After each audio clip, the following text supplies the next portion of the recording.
No, that's not that one. How about Slow Ride, Take It Easy? That one, you know. I like that one. Got you in a stranglehold, baby. No, And not so much. Slow No, Ride's better. Slow Ride's better. No, I get that. So let's see. I'm hoping that the camera is going to cooperate today. I did not switch to a new and better camera. Sorry, everyone. But I am going to probably be heavily distracted because the cat apparently wants to hang out for the show, even though he was nowhere near close to alive in the 1970s, as were we. We were alive in the 70s. So welcome to Julia Pop once again. I am Julia Pop, of course, and I guess is that my name now? Like that's like my stage name. I have a couple of those, I guess. I They're don't all know. the same. Oh, yeah, okay. Well, yeah, they are. I know. All my characters are pretty much the same. That's I jokingly call myself the Tony Danza of Julie's. So yeah, totally fine. So welcome, and with me as a co-host, because again, I normally have a peanut gallery, but for some reason he has raised in status to co-host because he has much input, plenty of interesting things. And so maybe he could take a second to talk about 70s because the one thing I did forget to do was go get my cheat sheet. So say hello, Stephen, and shill your show or something. So, yeah, we're going to talk about the 70s in particular, but the movie through the lens of the movie. But I will shill some show. I'm about to do a little promo for my paranormal investigation. Oh, Paranormal X, do tell. He's a multi-talented fellow, and he's in a few different things. Everybody wants him. I'm a Renaissance man. Oh, look at what you did there. I see what you did. All right, go on. Tell about Paranormal X. What? I don't know. I just got a message from the producer. He's like, shoot a little video that tells me about yourself, and and we'll publish it. He's trying to generate some Nice. noise or whatever the hell it is that Very we do. cool. So I said, yeah, 2 hour short video on me. I can No. do that. I know you could go on and on and on, and you don't even go to Cambridge. So, as you mentioned, we are covering the movie Dazed and Confused. Hopefully, you had a chance to watch it. If you didn't, you can watch it on the 50th anniversary date of when it metaphorically happened, or when it fictionally happened, this Thursday. So this Thursday is the 50th anniversary of what that day would have been. The date, yes. Not that when it came out, because it came out in 1993, but it depicts the day in the life, specifically May 28th, 1976. So, but May 28th didn't fall on a Tuesday, but we still want to talk about it today. And hopefully within the next couple of days, you'll find an opportunity to watch it. What I did discover is the easiest way to watch it is just to go on YouTube, do a search for it. It's approximately an hour and 42-minute cut. That you can find. It's very good, very entertaining. He'll have a couple of commercial interruptions depending on how much YouTube you have bought into. So, but without any further ado, and reminder, A little bit more ado. just a little more ado. So just a reminder, when you get to the end of the show, I announce what next week's theme is. And I only figured it out like mere minutes ago because I was like, oh crap, I should probably figure out what theme we're going to do next week. I kind of have a little pouch full of themes and I just have to pick the right one. And I think or hope that I have. A bag And of Crystal, stones? Do you have a bag of stones? no, I know you've been watching those old videos of last year's chess match to get ready for this year's auditions. I get that, but no, we don't have a bag of stones. I just have a list of stuff that I kind of pluck the ideas from, and I try to change it up. I don't want to have like 2 food episodes in a row or 2 movie episodes in a row, that kind of thing. So 12 wrestling episodes. no, I only had the 2, and that was just kind of a funny way to do it because then you had WrestleMania 1 and WrestleMania 2. It's kind of funny. So welcome to Crystal. Welcome to all of you that are watching. Highly encourage you to join in with the conversation in the comment mode. I have the comments up and try to keep up with those. It's kind of my favorite. I like the challenge of, oh crap, I have comments coming in. I've got to keep up with them. And then he'll yell at me like, don't forget that comment. Don't forget that comment. Because we want to make sure that we recognize you as part of the conversation as well. So Crystal, greetings to you, and starts it out with one of the most iconic lines. All right, all right, all right. And so this was a movie that introduced Matt McConaughey really to the public. I don't know if this was something that he really wanted to be an actor. He'd had an opportunity, and this was the breakthrough for him. So, Yeah, no, but we'll talk a from little what I bit about that. recall, he just sat down with the director and he's like, "Hey, I want to make a part for you," and he made a part. So what happened was, well, we'll get to that. All right. I have an actors section, so I promise we'll get to that. But first of all, let's talk a little bit about how Dazed and Confused came around and got to be made. Like I said before, it is a day in the life. The specific day listed at the very beginning in the credit opening is May 28th, 1976. And if you've noticed, some of my favorite movies, the ones that we've covered, have been very a day in the life. So And a about day in the 24 life, hours. yeah, it's about yeah. 24 hours. Yeah. It actually spans 2 days. This one does not, The heck it doesn't. He gets home at 3 a.m. but it starts at 1 p.m. Well, that's what I said, 24 hours. Yeah, so it doesn't quite Yes. go the full Yes, 24. it spans 2 Um, days, but it goes a 24-hour span, but Yes. it doesn't span. It doesn't quite Doesn't- hit 24. It starts Yes. at 1:05 p.m. That is But again, also... the point is it's not on one day. It's on 2 different days. So But on the within 28th and the 24. 29th. Okay, Yeah. fine. Within the 24-hour time period. But it takes you to daylight. Yeah. So it actually goes to about 6, probably 6 a.m., give or take. I don't know. Of all the things to look up, I did not think to look up when sunrise was in Texas on May 29th, 1976. Sorry. I know. I'm disappointed. Well, you could have looked that up, Mr. Co-host. But anyway, so it's a very large ensemble cast, and the stories are all very intertwined. So we have, of course, the story of many different characters, and these characters interact from time to time, and not always all at the same time. So it's like all these different story threads, and it's very much a slice of life kind of a concept. So Richard Linklater was the filmmaker that did this. He was fresh off of an independent movie called Slacker, and he was getting some attention from the major movie labels. And so Universal in particular said, hey, here's some money, make a movie, make a show. And yeah, Kat says, semantics. Welcome, Right. Kat. Thank you. And so Technically correct. So, It's just kind of correct. it's your favorite kind of correct. So Richard Linklater grew up in Huntsville, Texas. And so he used his experiences growing up there to inform what he ended up doing with this particular movie. So it has some very specific names of people he went to school with. The last name Wooderson, the last name Slater, the last name Floyd. In fact, later on, these 3 people knew that this was, very inspired by them. They sued about it. Weirdly, they didn't sue in Texas because the statute of limitations had run out. They sued in a different state. Well, it still got dropped anyway because basically he was just kind of doing part of life. He didn't make them specific. Of course, at the very end of most movies, it's very, this doesn't, In resemblance to that actual events or personalities. living is or dead, purely coincidental. Yes, absolutely. So if you've ever noticed in this movie, they never name the town. They name the high school, Lee High School, like Robert E. Lee High School, but they don't ever name the specific town itself.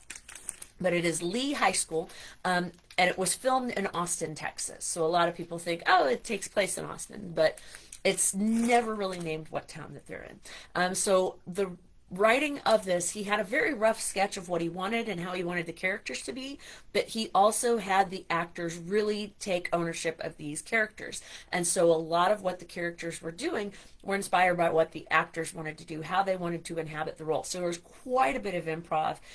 He had them all together in the same hotel, working together, and so he was really encouraging them to bond. It's very similar to what we talked about with Empire Records. The director from that also put them in the same place, had them living in the same, general area next to each other, making the friendships, making those improvisational back and forths that made the whole thing work. And in Richard's words, he called it a teenage rock and roll spree. So he loved the idea of how rock and roll was a soundtrack of a teenager's life. And that's why he chose the music that he did. And a huge amount of the budget that Universal threw him was in music permission.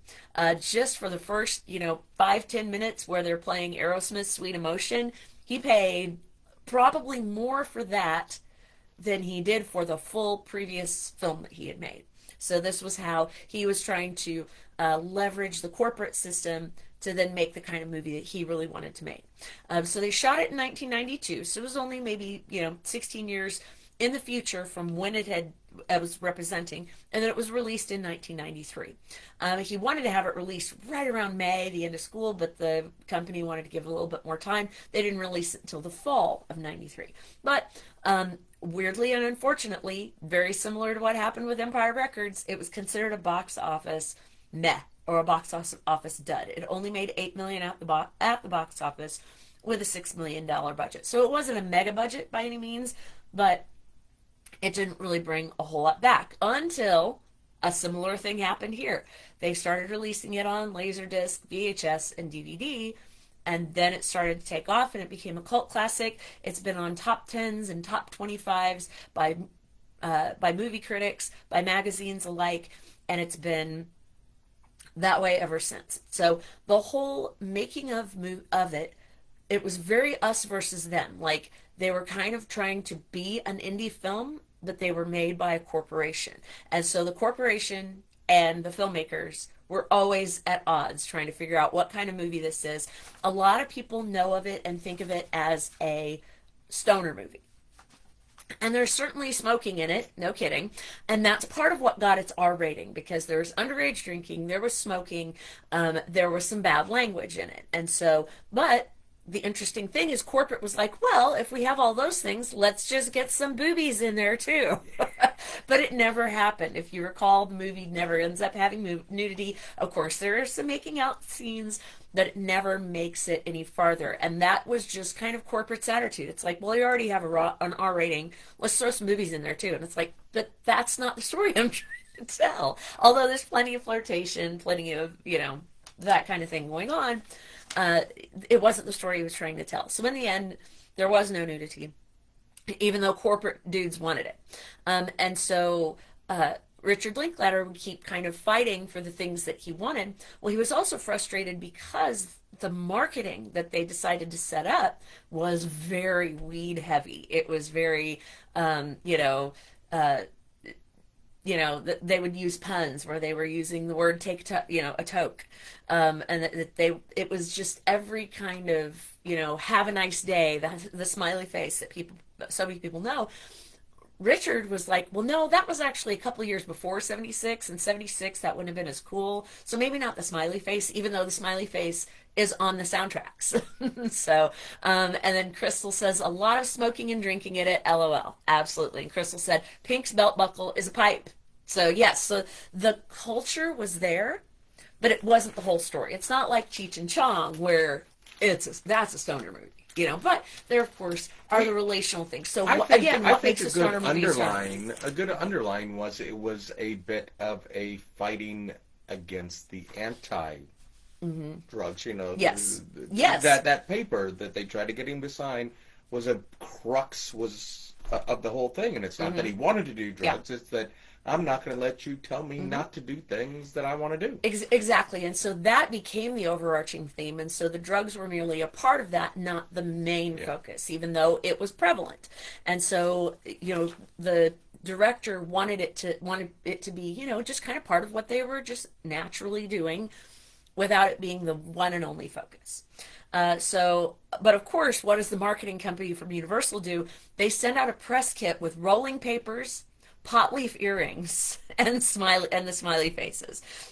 So they also, the corporate guys wanted to have a couple of Christian groups watch the movie so they could be offended and say negative things. And even the ones that did say negative things ended up in the, how you have a little sentence that says, it was a great movie, I would watch it again. It's a movie about dope. Get away from it. And so, and Kat says, it feels like the movie was with a bit of an identity crisis. And yeah, it was figuring out what the heck it was. And so, while the corporate people wanted it to be a very specific kind of movie, the director wanted it to be a specific kind of movie. So really, it kind of just became about that whole fight about the bigwigs versus the upstarts. And in a way, that became the general murky theme as they worked their way through the day. So one of the big things that we got to talk about when it comes to this movie is the fashion. One of the very first things you see, you hear the music first for the beginning of Sweet Emotion, and most people can recognize that song. And then as soon as it pops into that first heavy beat of Sweet Emotion, you see the cars in the parking lot. And that was a pretty accurate parking lot. Maybe there weren't enough beat up cars in the lot, but there were hand me down cars from the parents, like the station wagons and things like that. And then you had the sassy, heavy muscle cars that the boys that were working, a day job basically to afford having one of those. And then of course you had some of the girls would come driving in, like the one main girl has the drop top Volkswagen Beetle. So cute things like that. And so everywhere you look, the cars mattered to the kids at that point. Kat says, it feels like, oh, I already said that one. Sorry. My bad. I'm a little tired because we had a 3-day weekend at Ren Fair and we're still in recovery mode. It was a long one. Very true. And honestly, the only reason, oh yes, Kat understands. She was there. So the only reason I have any kind of voice is because of how much time I've spent trying to have the healthiest voice possible. It's the only reason why. But there's no way I'm singing my high opera notes today. I will tell you that. I do know how to take care of my voice. Crystal says, pulling the zipper of her jeans up with the pliers because they had to be tight. Yes, I did that in junior high. So that was in 82. Was probably the latest that I did that, but that was definitely happening in the 70s into the early 80s, and Kat did the same, said us too. Yes, amen. That is a very accurate thing. I was actually able to... the tired. Oh, yes, they're tired too. No, it could be both of the above. But the pliers to pull up the zipper, yes. And I didn't have anybody else do it. I was the one that kind of just pulled the pliers myself. But yeah, sometimes you would need to have somebody else with two hands helping make it happen. From the cars, we go into the clothes, which we've already mentioned, the pants. So plenty of bell bottoms, like that blush color of corduroys that Matt McConaughey was wearing. Like, it was exactly what you would expect to see. A tucked in t-shirt with a belt. And oftentimes the belt had weed leaves on it, or the belt buckle was an accoutrement. And so Inger, welcome to you as well, said long and hot weekend. Amen. Muggy. Yes, absolutely, 100%. And you know what else I forgot to do? I forgot to cross-post this to Roddy and Jules. You'd think I'd be better at it after 21 weeks, but hey, we're just going to go with it. And maybe I'll just cross-post the repost or something. This one's not really Roddy and Jules. No, but Roddy and Jules are here. Like, we're doing it together, so I have a tendency to want to do that. Why would you think that I'm Roddy? So anyway, along with the clothes, and I am wearing one of the samples of the 3/4 length baseball style shirt, and they were very popular to wear as fashion in the 70s into the early 80s. You see that the main male character, his girlfriend, is wearing exactly one of these with a different logo. Mine, of course, is a Smith's Restaurant logo, because look at how 70s that cartoonage is. And so this was the choice that I made. And of course, I have my jorts, which jean shorts really were a thing. And then I also did my rainbow knee highs. So half the time I forget to, that I've dressed for the theme, and then forget to show you. But I did it this time. And then also, you'll notice or remember that some of them had loud silk button-down shirts. They were almost like a disco shirt before disco was really happening at that point. One of the classics for the junior high kids. Shirts back in the day.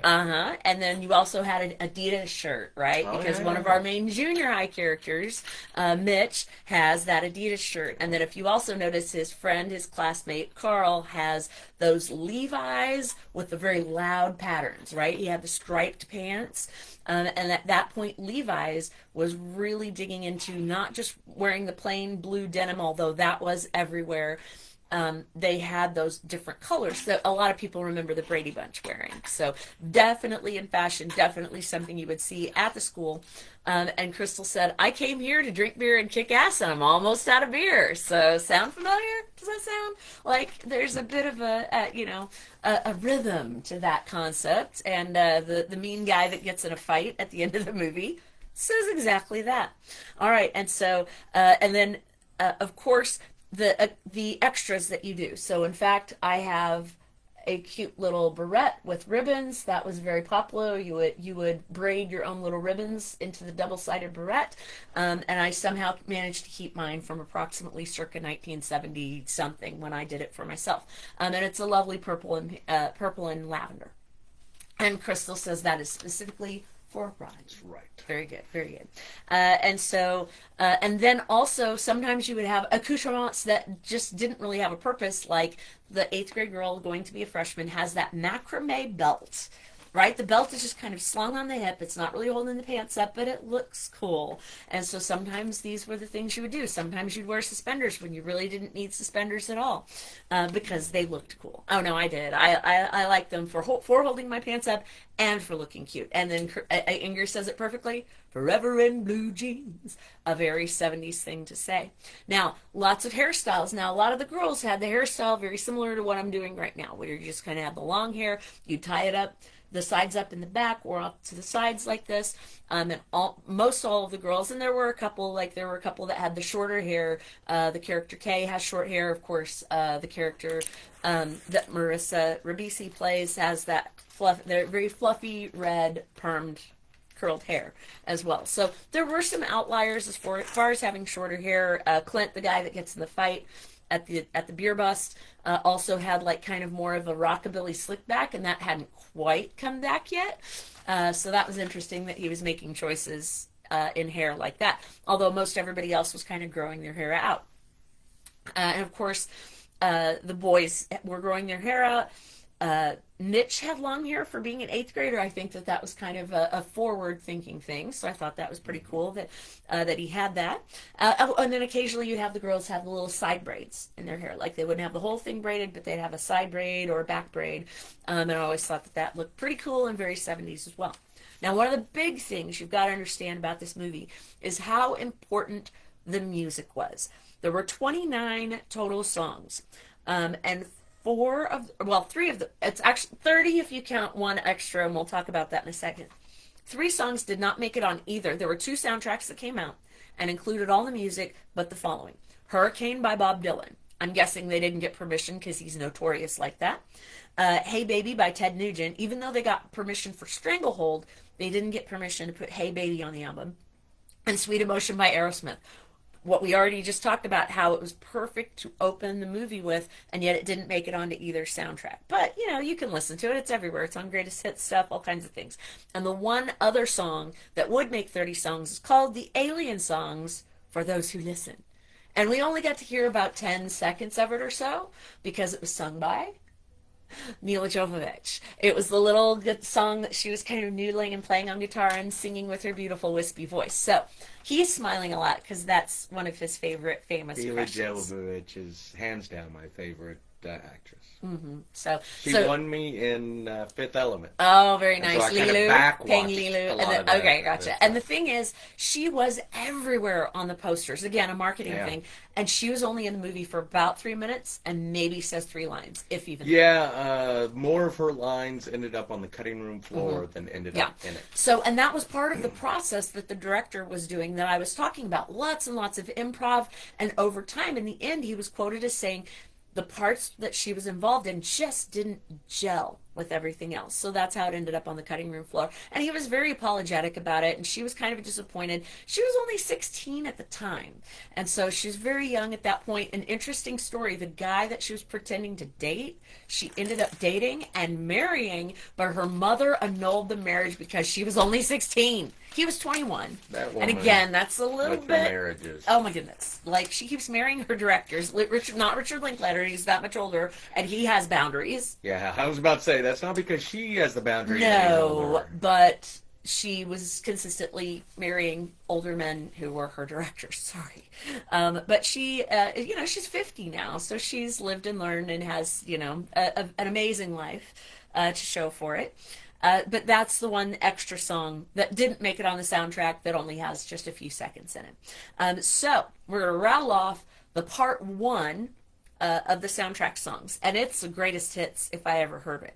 Rock and Roll Hoochie Coo, Slow Ride, School's Out, Jim Dandy, Tush, Love Hurts, Stranglehold, Cherry Bomb, Fox on the Run, Lowrider, Tuesday's Gone, Highway Star, Rock and Roll All Night, and Paranoid. Now, interesting thing about that particular album, 7 of those songs that I just rattled off were in my band. My band would cover. I was in a cover band called Bender. I am in a cover band called Bender. We're just kind of on a really long hiatus.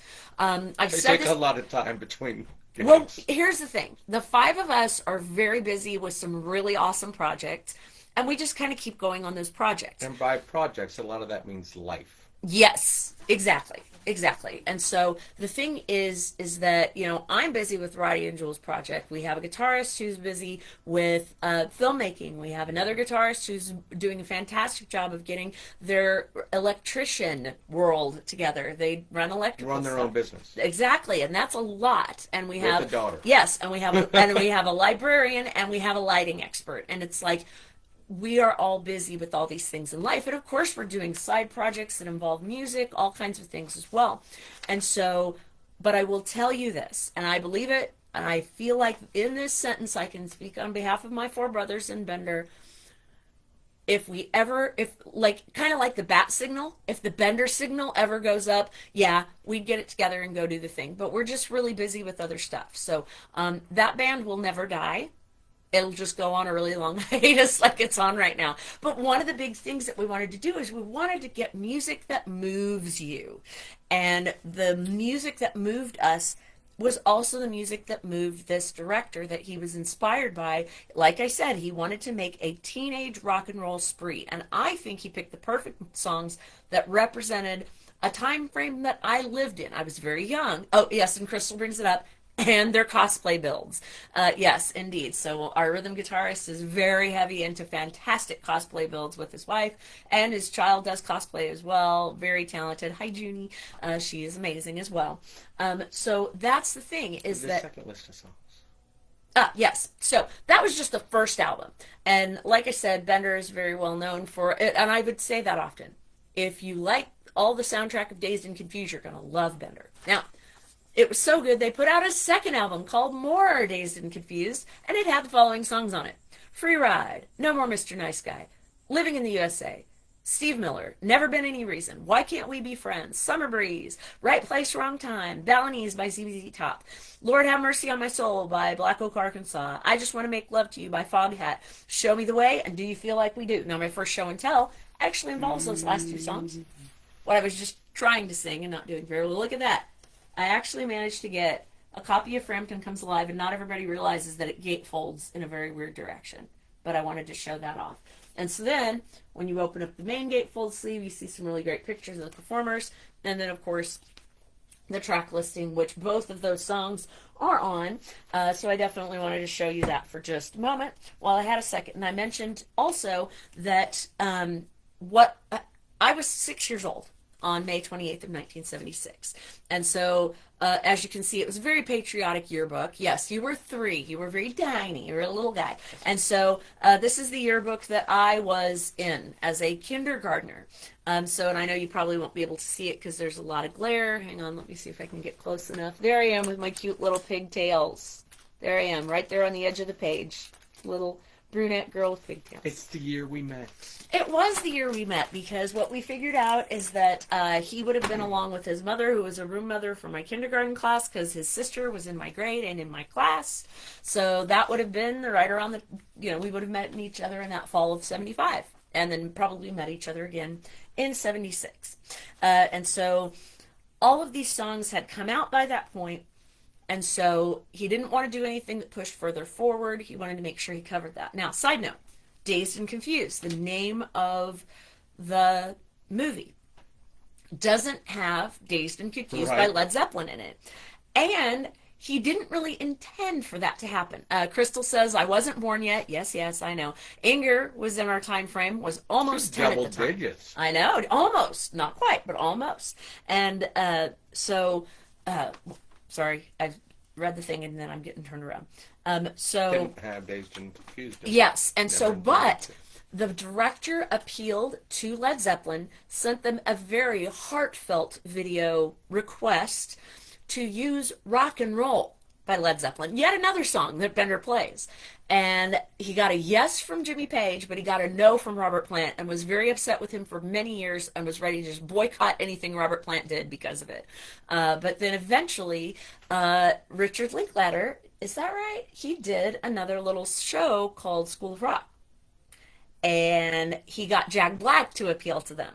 And then everyone agreed, and they used Immigrant Song. So I'd like to think it came full circle with that movie. Maybe we'll cover that movie in a future episode. But yeah, it was pretty good. So Kat was 3.5. So Kat's very close in age to you. Yep. So very good, very good. And like I said, the music was fantastic. It sets the scene. You hear the music before you see what's on the screen. It's a black screen with just the titles until that moment of the first hit of the heavy, and it's amazing. Now, another side note, and again, corporate trying to meddle their noses in and do things that Richard didn't want them to do, a Jackal connection. Apparently they had Jackal cover the song We're an American Band by Grand Funk, hoping that they could get that song thrown in. Richard calls Jackal, knowing they're kind of rebellious, and is like, hey, Jackal, we're not going to use your song because we want authentic music. Jackal's like, fair enough, and Jackal pulled out of the deal. So, in the end, I think all was well. I like that they really strove to get the originals, and I'm glad that they did that. And corporate was also still trying to do, let's just do some guitar riffs and stuff. It's like, no, this is not how you do it. Now, we've already mentioned a few of the actors. We're going to rattle off a few of them. This was the introduction of Matthew McConaughey as David Wooderson, an older fellow who's no longer in high school, but seems to still be hanging out with high schoolers. Does that sound familiar? Those of you that kind of were in the party scene of the 70s into the 80s? Yeah, it was a thing. And it was well represented. Also, one of the early standouts was Ben Affleck as Fred O'Banion. I had no idea his first name was Fred, but O'Banion, because you get called by your last name. Horrible guy. He's a second-year senior. He's flunked. And now he gets to go spank bottoms again. And it's pretty crazy how adamant he is about wanting to do that. He's horrible. In the words of Mitch, I hate that guy. And that was what the character was supposed to be. When they auditioned it was going to be Vince Vaughn. And then Ben Affleck came along and seemed to have the right vibe for it, and it ended up being. I think so. I think so. And then Crystal said, "Best days of his life is the vibe yet." Yeah, so he's hanging on to those for as long as he can. Clearly. So then, here's a side note that I always find so entertaining, and I didn't realize that. Okay, you guys know that show that might be sort of popular called Yellowstone, and you know how the big romance is Beth and Rip, right? Well, playing the part of Rip is a fellow by the name of Cole Hauser. And yes, Cole Hauser was the part of Benny O'Donnell. He's the red-haired guy who's the football jock who also runs around with paddles with all the rest of the jocks. And I know that Jason London, the character that he plays, is also kind of running around with him too. So yeah, and he looks extremely different. Like you think of Rip as being, this young teenage kid with red hair running around with a bat. No, that's not what's happening at all when he's playing Rip. So it's very different. If you look at before and after pictures, it's progress for sure. So as I'm listing all of these off, I'm kind of working my way down to like kind of the older ones into the football jocks. Cole Hauser, Sasha Jensen played the part of Don Dawson. Jason O. Smith played the part of Melvin Spivey, and that's kind of like the block of the jocks that were running around with paddles, getting all of the incoming freshman men. Then we also have the girls' side of that, which was the popular girls. Parker Posey, hilarious in so many different movies, plays the part of Darla Marks. She's kind of the chief bee in charge. And so she hangs out with... That's right. HBIC. And so Joey Lauren Adams, who ends up in Chasing Amy later on with people like Ben Affleck, plays the part of Simone, who is also our main guy's girlfriend. And then also we have Dina Martin as Siobhan, one of the other girls. Christine Harnos is Kay Faulkner. She's kind of the one that sulks around and has the shorter hair. And then Michelle Burke is Jodie Kramer. Now, Michelle is Mitch's sister, and she's kind of that pivot point that gets us to all the different, cliques. And so it's interesting because if you look back in your high school, sometimes you have a person that has you have a person that has kind of a toe in each of those. And she did. She would hang out with the cool girls, but then she would also hang out in the journalism room and was hanging out with the kids, all of those other kids. And she is also, and we're going to kind of compare her to the next one that I need to bring up, which is Jason London playing the part of Randall Pink Floyd. He's kind of our main, like, lots of storylines are getting told, but Michelle and Pink are kind of our main male and female, and they all have that same thing. Like, he's the quarterback for the football team, so the football team hangs out with him. He's also hanging out with the stoners. He's also hanging with the educated crowd and having poker nights with them. So he is definitely that person. And so, of course, both he and Michelle are the ones that pull that important 8th grader coming up to be a freshman in. Pink pulls in Mitch, who happens to be Michelle's younger brother. Michelle pulls in Sabrina, who ends up being kind of the up and coming girl that hangs out with all of these upperclassmen. And so, side note for me, I always had a tough time finding best friends that would just last forever. All of those of you that have best friends that lasted for like years and years and years, that is fantastic. But I was a late bloomer with that. And I luckily have my best friend on this feed as we speak right now, and she is quoting stuff down, in fact. And so she said, "Aerages." Yes, so she is saying that as well. And so I'm very lucky, but I didn't find those friends until a bit later in life. But when I got to high school, I had an upperclassman, Amy Love, say, "Nope, you're with us now." So I remember how that felt. I remember how good that acceptance felt, and it was awesome. And it was because I was a band geek, willing to be a band geek, and so that's what got me in. And so you find your people. And so Michelle and Pink are kind of the two that are just have a toe in everywhere, and they're friendly to everyone. And I want to encourage as many people, just be as much like as Michelle and Pink as you can, with a couple of exceptions. This will not shock you. That was me in high school. Very Anybody good. that knows me from Fair, how I bounce from those little cliques to those little cliques, I don't believe in them. Oh yeah.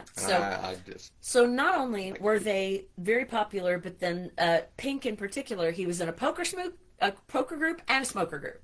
So I don't think, they were going to do that Steve Martin song. That was the QB, baby. That's right. So he definitely had influence.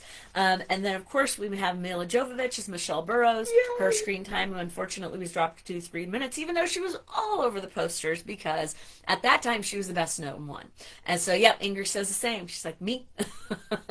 So, indeed. And then we had Sean Andrews as Kevin Pickford. He was kind of the stoner dude that was going to have the beer bust at his house, and then his parents decided to stay home because the kegs arrived far too early.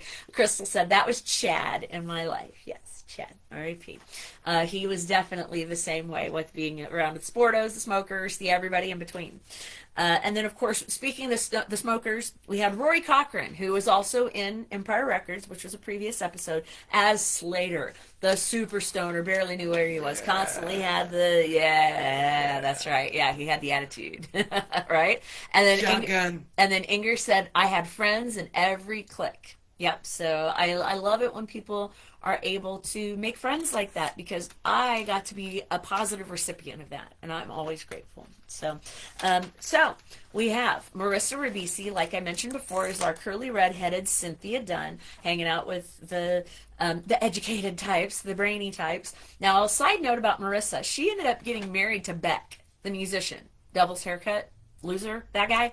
They were married. I believe they had some kids. She's also a twin sibling to Giovanni Ribisi, a very important actor, very well-known actor. And so I found that interesting that she had a nice little fun, memorable role, and people don't realize the connections. Adam Goldberg, who's done plenty of other acting as well, as Mike Newhouse. Anthony Rapp playing Tony Olson. Interesting thing about Tony, he also played a character named Tony, and his name is Tony in real life. Sound familiar? And he was a character named Tony in Twister. And he was one of the science brains that was helping make things happen in Twister as well. All right, and then we have... and then, interesting thing about this Anthony Rapp fellow, he played a guy named Bender in A Beautiful Mind. And so I found that interesting, and I had to bring it up. So the guy that Mike gets in a fight with is Clint Bruno, played by Nicky Katt, and he's been in a few other things as well. And then we have our eighth graders coming up into freshman year. The main one, of course, being Wiley Wiggins playing the part of Mitch Kramer. And he had like that geechiness about him, and yet he had that longer hair and that very funky blouse. Like you could just see him about to turn on the charm and become a grown-up high schooler, and you just, all of those eighth grade going into freshman year kids, you could just see. I felt they cast it perfectly because you could see how kind of geechy trying to come into their own they were. He was a big-time pitcher.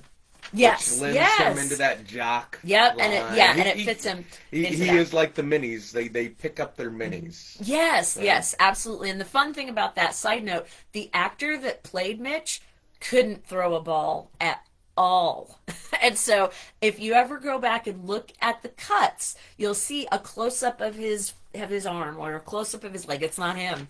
You see him doing like one throw where you see his face and his hand goes like that, and that's all you see. He does not actually throw for himself. And Crystal said, I was about to say that about Giovanni. Yep, absolutely.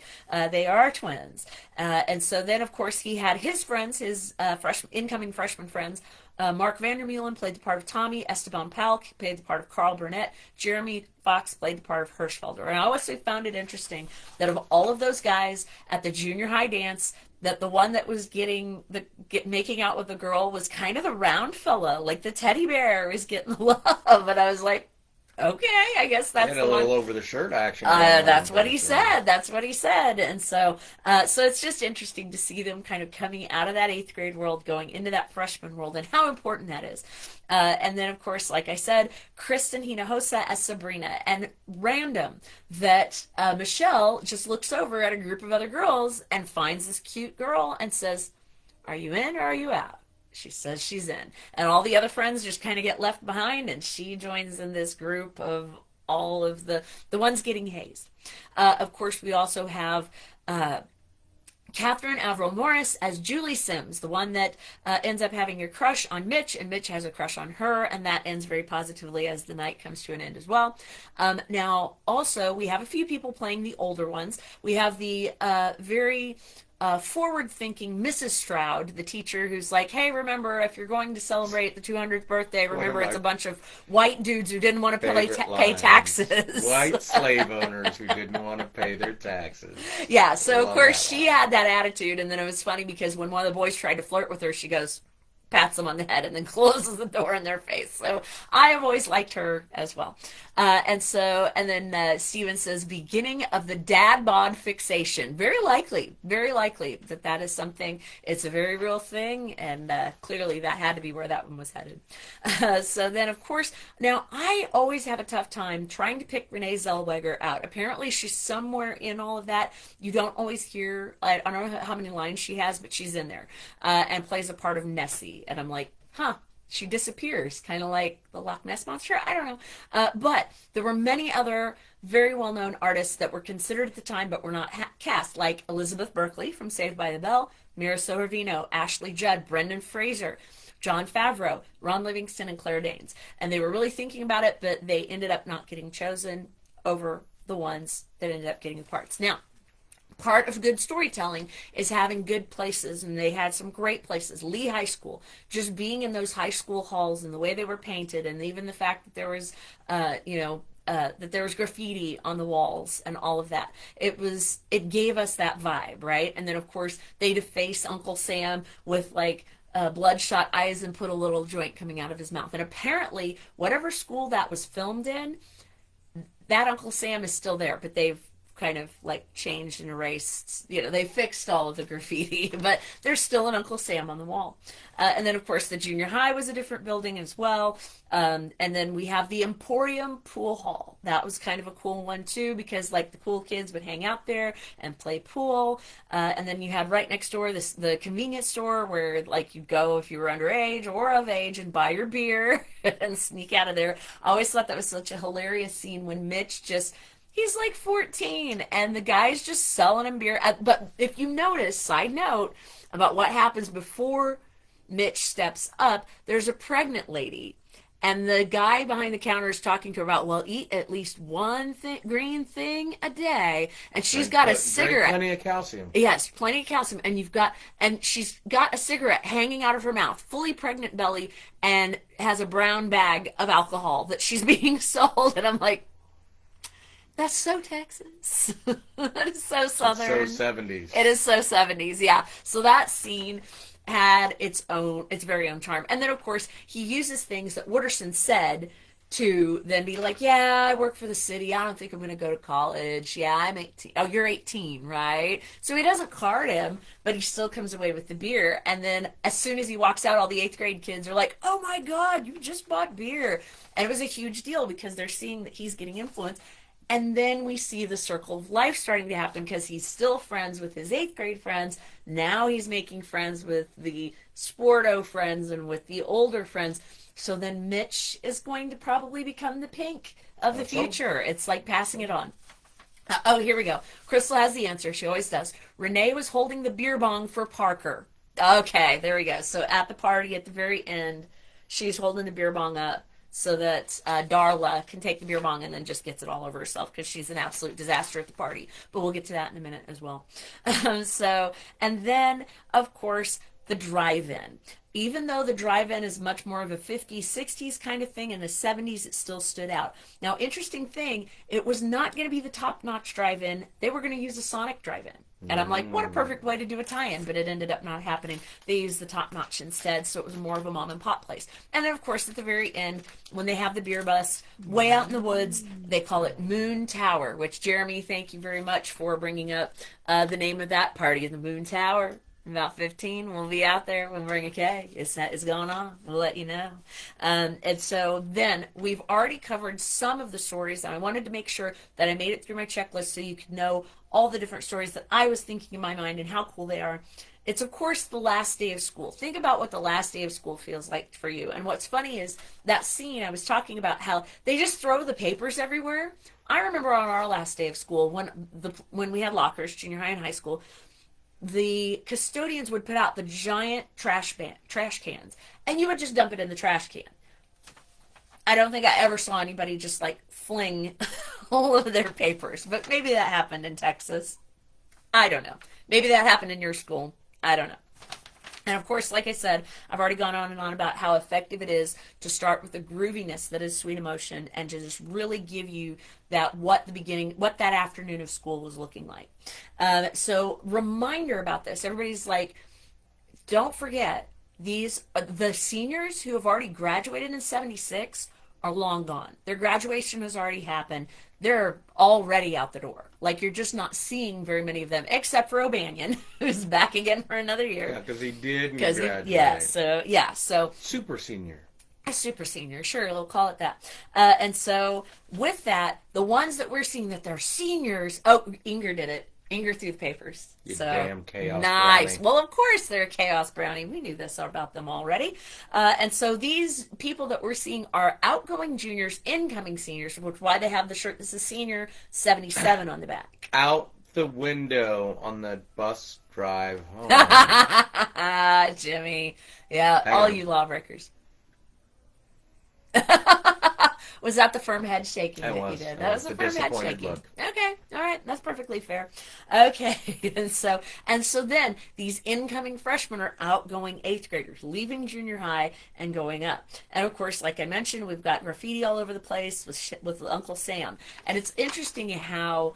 And then, of course, there's that weird little side story between Tony and Mike where he talks about his dream, where he had this beautiful lady from the neck down, and from the neck up, it was Abraham Lincoln. And so, apparently... Let's not look too much into that. But apparently, this was a real story told by one of the director's classmates. And people used to give him crap about the guy who told the story, crap about it. Now, it's in a movie. It's immortalized for all eternity. And I was like, thanks, director guy, Richard Linklater.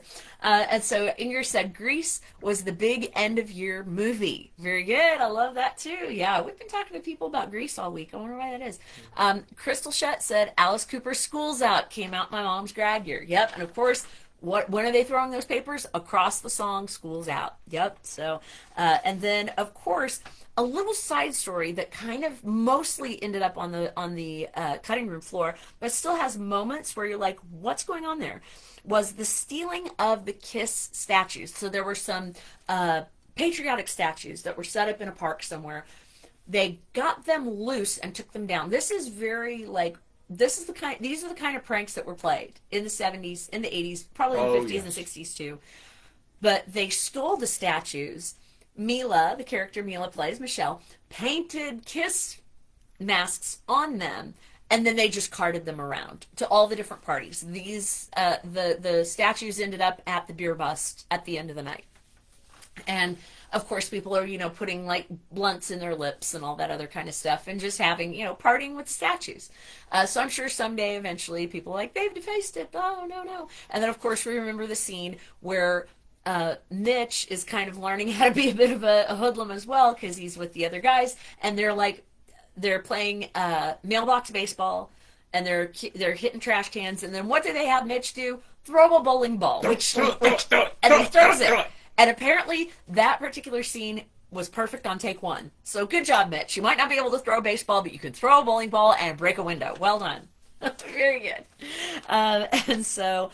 Get a gun pulled on you. I know. And that's exactly what happened because then, of course, they come up. And it wasn't the bowling ball that caused the gun to get pulled. It was the mailbox bashing. And what's funny is that when you see Dawson come running out, you think that he's stolen the beer. He paid for the beer. He was just making it look like he stole it because he's running out the door. He's like, no, man, I paid for the beer. And then they find out that the guy holding the gun to the driver's head is angry because that's a felony, you're gonna go to jail. Then they realized they were in Texas. And messing with people's property. And we already remember that, of course, there was that scene when the 8th grader to freshmen are running to Carl's house and they're about to get their whipping from O'Banion, and Mom comes out with a shotgun and gets the children in the house. And, of course, O'Banion gets even madder and starts calling Carl's mother mean things throughout the movie, but we'll talk about when he gets his in just a moment. Now, I never went through the kind of hazing that happened in this movie. I never really saw that kind of hazing where I was. Did you? Well, you went to college, though. Yes. I went to college. So it's a lot closer to college. It was still there in college. But the director, Richard Linklater, swears this did. He did see these kind of things happen. There's stories in Odessa. Okay, yeah. Happened, but so it was either I wasn't a cool enough kid to have that done to me, or I'm glad that didn't get done to me. So thanks. I had a mean streak that didn't. It wouldn't have gone. No, wouldn't have gone. So of course. What consists of the selection process? Why did these specific girls get picked out? I don't really know. It might be just as random as when Michelle went and picked Probably Sabrina. They were applying for cheerleading. Maybe. Yeah. So, and again, it's that whole jock popularity type thing. And of course, the girls get covered in ketchup, mustard, flour, and eggs. They get pacifiers shoved in their mouth, and they're forced to propose to all the other senior boys that are sitting watching everything. And of course, sometimes those things got kind of naughty. And, of course, we are in an R-rated movie, so they did say some naughty things. And the girl barely knows what she's saying yes to, which is a little scary. But then the senior girl rips him away. And it's like, shut up, you're a perv. And I'm like, where's the line? But, again, so at the very end, and, of course, they have them do air raid, which we were talking about, where they have to stand up, lay down on the ground as fast as possible. Stand up, lay down, stand up, lay down. Then they have to act like they're bacon frying. Fry up, little piggies. Fry, little piggies, fry. Fry like bacon. And then finally, once they're covered in all of that, they take them to the car wash. Have you ever had car wash water hit you?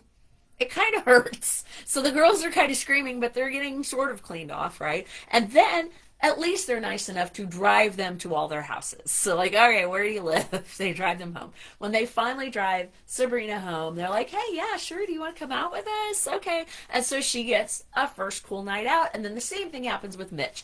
Mitch ends up being the one to kind of take... Beat up. Yeah. While his other friends just go the other way. And he's like, and he does that thing where he keeps grabbing his nose. And he's like, God. He's so embarrassed. He's such a junior high 14-year-old kid.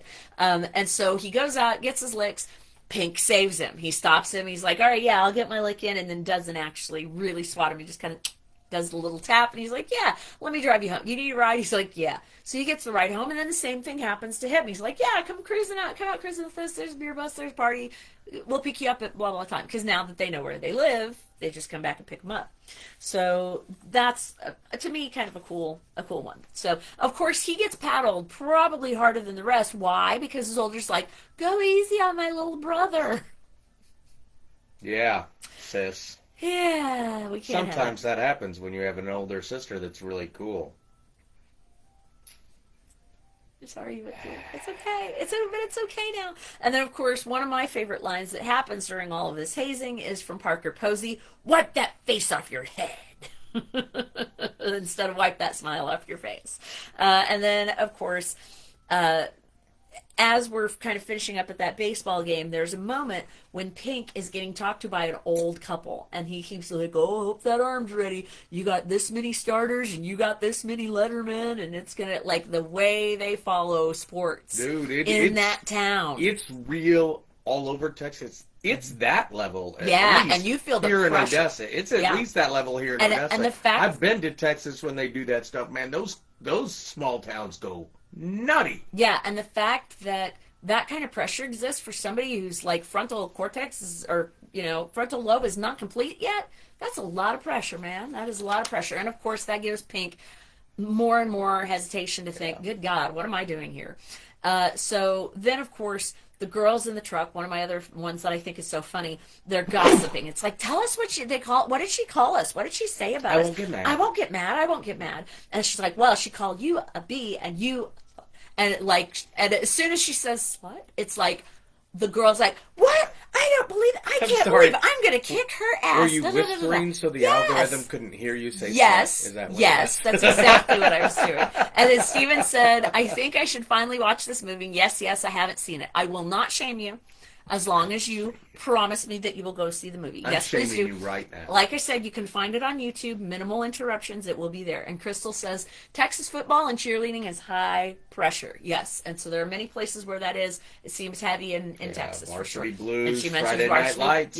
Yep. That's So it's Texas. all there because they've got stories to tell. Good old Patty Mahomes. Mm-hmm. So some of our other favorites are, of course, we've mentioned it before as far as quotes. All right. And then he asks if you have a J, and he says, oh, it'd be a whole lot cooler if you did. And I don't know what it is about how easy it is to use his voice, to like just drop into his voice for all of his quotes, but they're so iconic. And then the one where, and here's the funny thing, I'm going to say. Doing a car commercial now. Yeah. And so, and then Inger says, small town sports pressure is crazy. Amen. Yes, it is. Now, here's a quote I want to talk about. I want to throw it in context because people, it's a bothersome quote. That's what I love about these girls, man. I get older, they stay the same age. And that, when I heard that, I'm like, oh, no. But before that, Pink tells him, he's like, you can't do that. You're going to get arrested. Pink says it. Pink's got that conscience, you know? And so Wooderson says what he says, and it's like, oh, maybe not. And then Inger says, Steven, I'm with you, never seen it. So, but you get the vibe. Oh, yes, your firm eyebrow wagging. I get it. So we are running out of time, but I need to get this done. So, as we mentioned before, I forgot to look up, what was the drinking age in Texas in 1976? I think it's 18. I think the guy said, you're 18, right?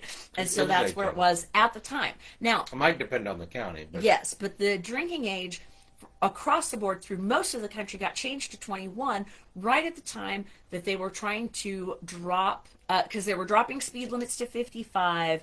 Like, people were trying to get away from drunk driving. Yep. And so they were slowing the speed. Smoking was 16.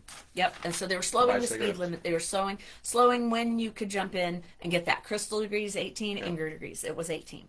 And so of course, Pink is also getting pressure, not just from the grown-ups and the coach who gives him the big talking down, but his teammates, like Cole Hauser, the guy that gets angry with him. He's like, sign the damn paper. We've got to win. We've got to be champions. We've got to do this. And then the other guy is like, just sign it and still smoke. Yeah, it's all of them are like that. It doesn't matter. Yeah. It's just a piece of paper. But Pink has got that moral compass of his, and he's got to stand up for it. And then at the end, of course, he throws it at the I'm not going to sign it if I don't mean it. Yeah, and he's like, I may or may not play football, but I'm never going to sign this.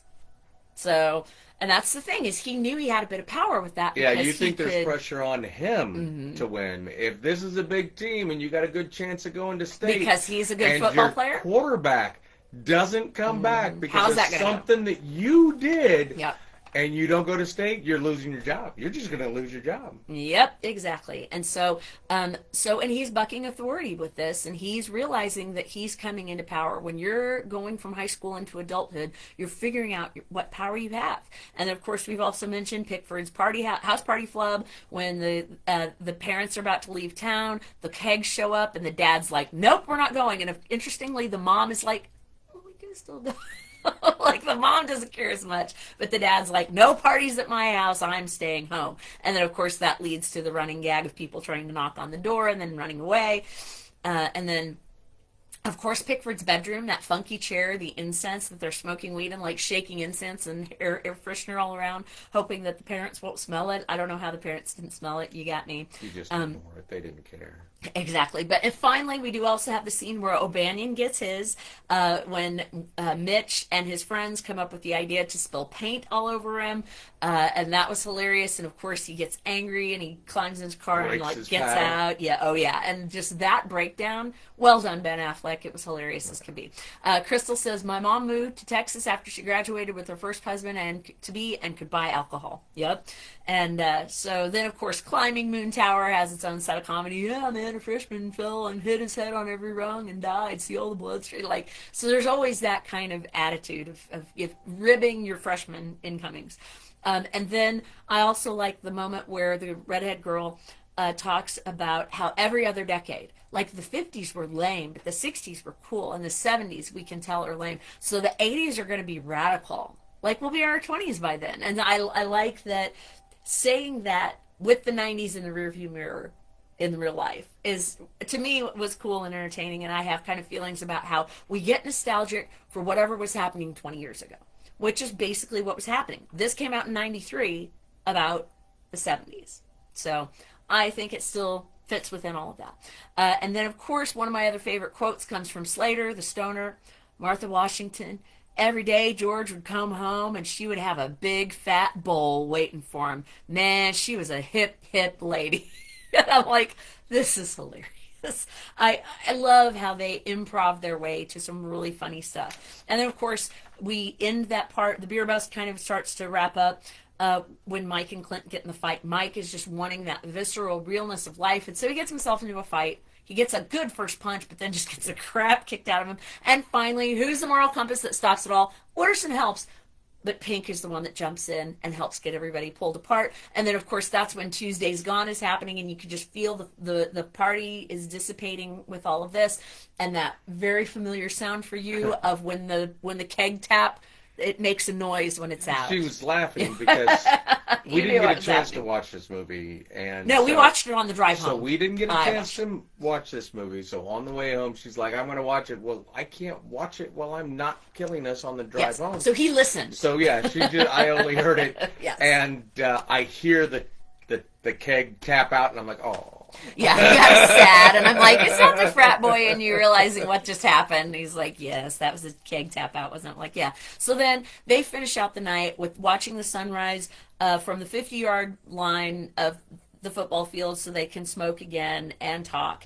And of course, one of the big things that Wooderson says, you gotta just keep living, man. Livin. And so, and again, that was an encouraging thing.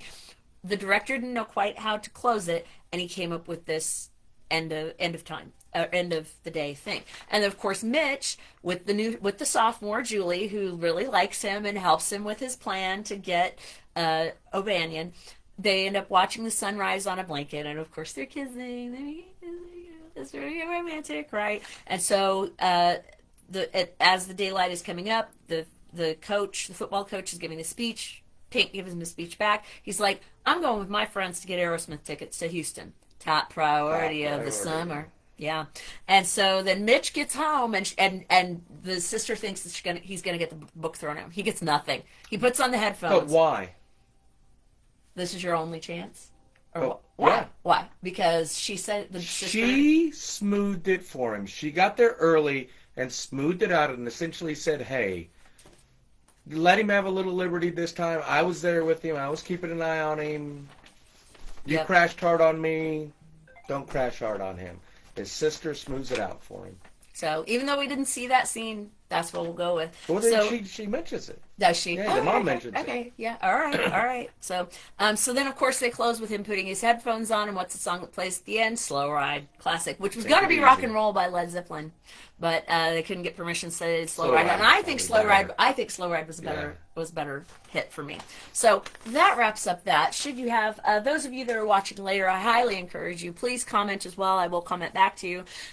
So thank you to all of you that have watched. Thank you to all of you that have commented. Highly recommend to watch all of Mila Jovovich's movie. Yes, I'm sure we'll have another one of those that we'll do, maybe Fifth Element or something like that. So that takes care of our time. Let's see, what else did I have here? I have the 1976 Mint set collection. Again, there was a lot of patriotism happening. Like, we're on our 250th year this year, but there was quite a bit of that. And I know I'm probably going to have some glare off of this, too. I've been trying to angle everything so you can kind of see all of our different stamps, because I am a stamp whore. I was in my very first play in 1976. Oh, that's right, because we had a bicentennial celebration here in our small little town. So I've got to let you know what next week's theme is. What is it going to be? It is going to be, I know we've talked about some others before, but we are going to talk about other advertising mascots. So people like our little Pillsbury Doughboy. And this is actually a ceramic of him, and you can kind of put cute little things on here. We do have a few famous guys from the 80s that you might know, like the California Raisins. I even got the saxophone playing one out for you. So, of course, we've got those. And then we have some famous cartoons that also then shilled for other companies, like Corning. Had, of course, their pink insulation, Think Pink. So we've got our little Pink Panther here. And then we also, of course, had Snoopy advertised for a lot of things. MetLife also advertised a bunch for Zingers. Dolly Madison cakes. Yeah. So we're not going to talk about ding dongs. We already talked about ding dongs and their mascots. Yes, we did. So I did a little joke improv this week about. Yes, we did. We got to do one together, and so I gave a joke about how he had created a nickname for Mistress Juliet Bell that was Ding Dong, rude, and then he accused the Lady Mayor of doing it instead. So because she's the hostess. See, that's where the joke was going to land. So we're going to talk about other mascots, just all of the different, like the Michelin Man, other things like that. Burger King, we're Ronald McDonald. So we're going to talk about like all of those different iconic mascots, ones that came from real people, ones that were different. Now we've already talked about, exactly. And we've already talked about some of them with the snack cakes. We've talked about some of them with the cereals. So we're going to kind of skip on to some of those others. And we're going to have a really good time with it. Inger really loves Fifth Element, so maybe we'll do a Fifth Element episode and then invite you back for that, for sure. And then Steven said, oh, fun. Indeed it will be. So thanks, guys, again. I know I keep going past the top of the hour, but we just keep talking. I know. It's probably my fault. But, guys, thank you once again. I really appreciate you guys coming in and watching this. Those of you that watch later on, also, and this is our last weekend, our up-and-coming, this is our last weekend for Oklahoma Renaissance Festival. Maybe we'll look at your computer and try to get it a little less I'm hoping to have a better camera in the future. I have a really glitchy camera right now, so I have some ideas, but I want to share them with him. We'll hopefully have more time. If you notice, I don't post as much these last couple of weeks, because by the time we get done with the weekend, all of the chaos that goes along with it, then we have to go back into another weekend. So I don't get as much time to post as I want. That's almost over. Yes. So, and that will hopefully give me more time to post, more time to come up with more interactive content for you and get a little better quality video. Even though, I've been joking, it's very Max Headroom-like, right? And I get that. So, but thank you. Exactly. Thank you one and all once again. I appreciate you, and we will see you next time, and we will talk about mascots. Oh, yeah. Slow ride. Take it easy.